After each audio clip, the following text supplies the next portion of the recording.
So I haven't really, I thought a bunch of stuff, but I feel kind of under the weather and I don't know how this is going to turn out.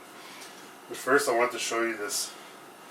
This is how you can take your writing from a linear, like one-dimensional almost, like a line of words, where you can use index cards of different colors and you can create constellations and what we call the card file, or the index card box. The card box allows you to organize things in different ways and permits you to have a more three-dimensional type of writing, because what I want to talk about is research and thinking that happens in a higher dimension than writing does. Because if I just showed you right here a podcast with two people in a frame talking to each other, little text bubbles, that's like a 1D, because you're forced to fit your thinking and everything into like this one-dimensional line.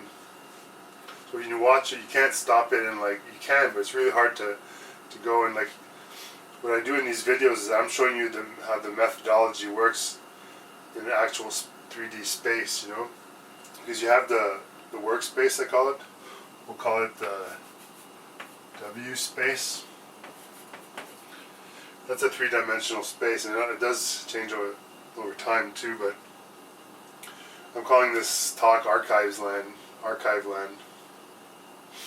where we can take the card boxes of R, the researcher, and then usually like a book or a talk or whatever will mediate between the researcher's box and the here another R, it's the reader's box. In the book, before like the sort of literary montage of like Walter Benjamin, see, he saw like these card files as being like true, like that's the I don't know what they call it, the latent space of thought. And the book like is a mediator between those, but it's like a lower dimension, right? So how do you take the work that happens in the workspace and translate it to like someone else's workspace, right? Because if all I'm doing is this 1D, this is like at least 3D. We're talking about hyper-dimensional like mathematical spaces, like, which is what gets us to like LLMs. Because now you have the high-dimensional vector that it's doing making the vector with all the fragments from across its training, the documents that it was trained on. You can prompt it. So what's missing though is like the ability still for the 3D, like a 3D form of writing, where 3D input and 3D output communicates across the channel without losing. Like you could lose the dimensionality, but if you're standing, I'll make an eye look. I don't know, it's an eye there, it's looking. But when you're viewing, you don't want to have to view an intermediate space, You want to have that higher dimensional space. And what I described here, like, this allows you to create constellations, Like when Walter Benjamin was writing his arcades project, he was using thousands of like actual index cards, like these boxes that I showed you, and so he saw like the three-dimensional type of writing, and we could talk about hypertext. The hypertext is great, but I mean, like I said, if all we're doing is talking to each other, in these lines, like this one-dimensional vector, then I mean you're losing all dimensionality, What I'm showing you here is like, this is how I think. I'm thinking in this 3D space with my, my index cards, my bulletin board, my chalkboard, and it's messy. It's not polished up. But do you want that polished off podcast that's like a one-dimensional linear kind of thinking? yeah, so it's the geometry of human thought is what we're trying to get to. And you have your personal index, like I was saying, you know. You have the, and then what I would call it n-dimensional thoughts.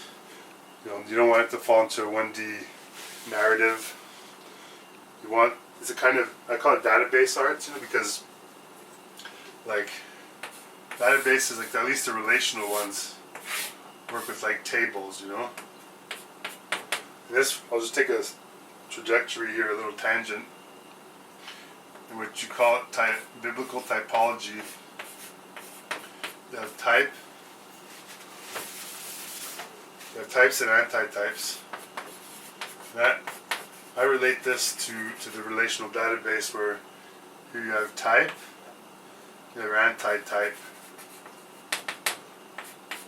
And I call these historial types. Because historial just means story, so historial types have types and antitypes. And you can connect them together, but I didn't want to really get into that right now. That'll be for another time. It's just that those relations, you know, like one relation, one table relates to another table. They have schemas. They relate to another. That's closer to the kind of like card box thinking, card box sharing, you know, or what I call archives land. Because what we want to do is be able to communicate that three-dimensional workspace to another three-dimensional workspace without losing dimensionality and having to flatten it. So I find it's like flatness. The podcast circuit that people are on is a flat. It's not, I don't even think it's like flat. It's less than flat. Flat would be two-dimensional. Like a text, when you're reading it, it's kind of two-dimensional. And what Benjamin is saying is that you can turn that into 3 dimensions. Oops, sorry, I'm screwing up my square. And anyways, that's that.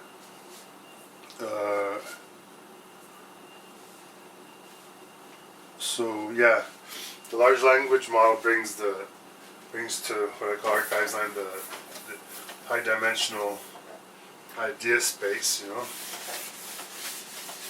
And that I won't get into right now, but that's about what I wanted to talk about. I'm not sure if I did it all. Like when you look at actually when I was doing those little tables, a lot of the cuneiform clay tablets of the ancient Mesopotamians, they were like in this.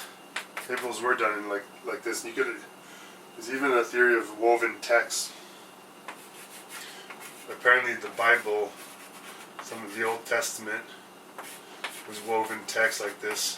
That's where it comes back to like your type and your antitype. Like you could have like, it doesn't have to be biblical, right? Biblical, you could have like Jonah or whatever going into the belly of the whale. That's your the whale or whatever fish it was, animal. That's the type. Antitype would be, I guess, Jesus going into the underworld before his resurrection. But you could take like you could have the 1929, like the stock market crash, the Great Depression or whatever, and you could have like the 2008. In history, you could have that like 2008. That would be like the financial crisis, and it's like has a type anti-type relationship. But to me, everything in history it's woven like a text, because it's not just woven text, it's woven thought. And using these physical means of showing the work in the actual workspace, the way that thinking happens when you're doing it, instead of just presenting this performative like dance in the one-dimensional linear form of podcast or whatever, when you're showing the actual work, it's totally different. People they might look at it and think this is totally not polished, and you know, what is he talking about, archives land or whatever. If you read my stuff, you'll see what I'm talking about. Like really what this whole thing comes back to is like what I call the history project, just to paint the concept of history. And how did I do that? I had templates, I had conduits between them, That's like Discourse, because Discourse is also has a geometry to it. It's high dimensional. And I wanted to paint a concept of this. I had these axes, because that shows the orthogonality or whatever. It's orthogonal, the different dimensions. So this is Discourse. That's history, because history first is a form of writing. And I think like it all comes back to that what I call archives land. That's the land of thought, the research and methodology in that 3D space of the workspace. I call it W space. Whatever, I can't make my shapes anymore. And that workspace has a three-dimensionality to it. I call it the geology or topology of the workspace, where like, if I look at objects, like I use these for collages, like that's kind of like your one-dimensional podcast circuit. And I mean, there's a three-dimensionality. I take out documents, I look at paintings. Here's a portrait of Picasso. I saw a picture of him, and Picasso is a good example of someone that worked in that three-dimensional space. There was a geology and topology to his workspace, which in my workspace theory I try to explain it. It kind of has that texture to it, and things stack up, and things move in space, and you have the whole spatial thinking, spatial organization, visual-spatial thinking. That's about it for now. I mean, I'm going to get back into this. This was just about Walter Benjamin's three-dimensional writing that was sort of exploding the idea of that intermediary between the reader and the researcher, and that 2D writing the book. And now I see that whole like 3 or even higher dimensional space as being this little line, of the discourse, the conversation, where everything's pre-packaged, and you can't like stop and say, okay, like you're not doing the work, you're showing the polished version of like. And it's not to criticize podcasts. Like I'd love to do the podcast circuit, but I mean, it's a one-dimensional signal, like the thought and the work, the research and history and the what I call archives line is much higher dimensional. Thanks.